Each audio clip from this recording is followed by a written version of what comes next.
les articles 7, 9,10, 19 et 22 de la loi organique N-2020-003 du 24 janvier 2020 fixant les conditions de déclaration de biens et avoirs des hautes personnalités, des hauts fonctionnaires et autres agents publics ont été modifiés.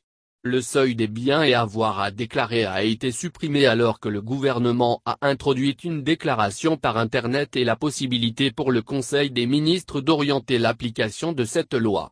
Le gouvernement montre encore sa réticence à promouvoir la lutte contre la corruption. Le gouvernement a procédé la semaine écoulée à la modification de la loi organique fixant les conditions de déclaration de biens et avoirs des hautes personnalités, des hauts fonctionnaires et autres agents publics.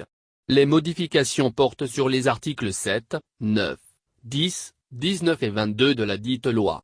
Parmi les changements de taille enregistrés, la suppression du seuil de la valeur des biens à déclarer, l'introduction de la forme numérique de la déclaration ou encore la possibilité de prise de décret en Conseil des ministres pour préciser et compléter les modalités d'organisation de la déclaration de biens et avoirs.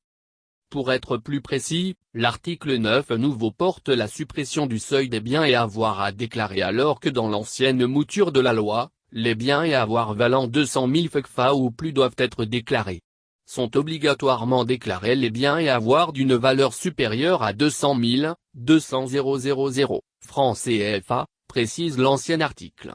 En plus de cette suppression, le gouvernement a ajouté à la dite loi organique la possibilité de déclaration des biens par Internet comme le précise l'article 10 nouveau. La déclaration de biens et avoirs est faite sous forme physique ou numérique.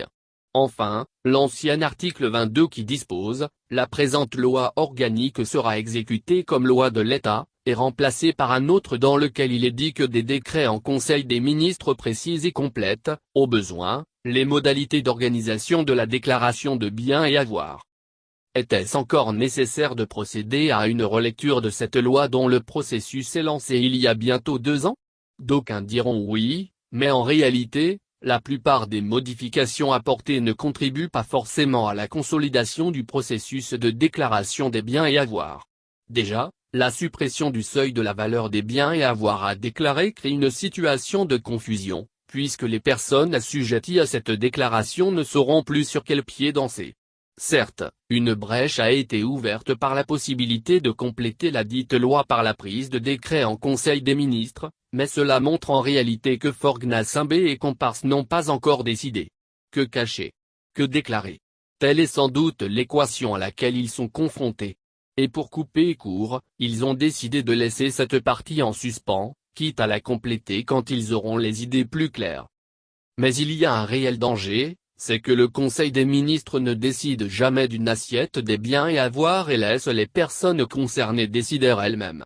Cela permettrait de cacher une grande partie des biens et avoirs acquis par les détournements des deniers publics.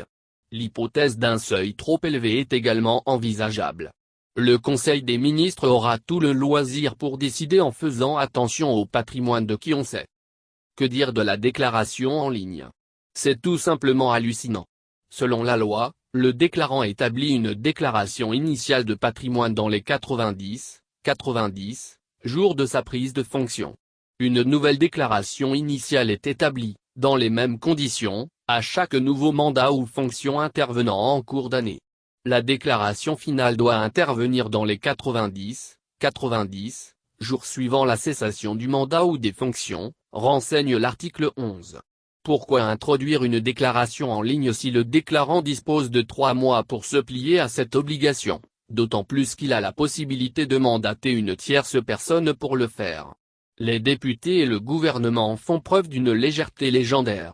La déclaration des biens et avoirs est trop sérieuse pour être traitée de la sorte. En réalité, cette manie de faire une loi et de la modifier à volonté révèle que Forgnal-Simbé et ses collaborateurs veulent traîner les pas. Étant de la minorité qui accapare les richesses du pays, ils n'ont décidément pas intérêt à aller vite.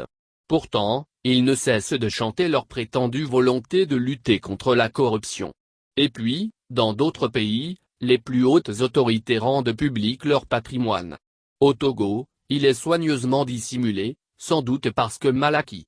Pour que cette loi entre en vigueur et que les biens et avoirs soient déclarés, il faut encore franchir plusieurs étapes que les autorités ont transformées en obstacles.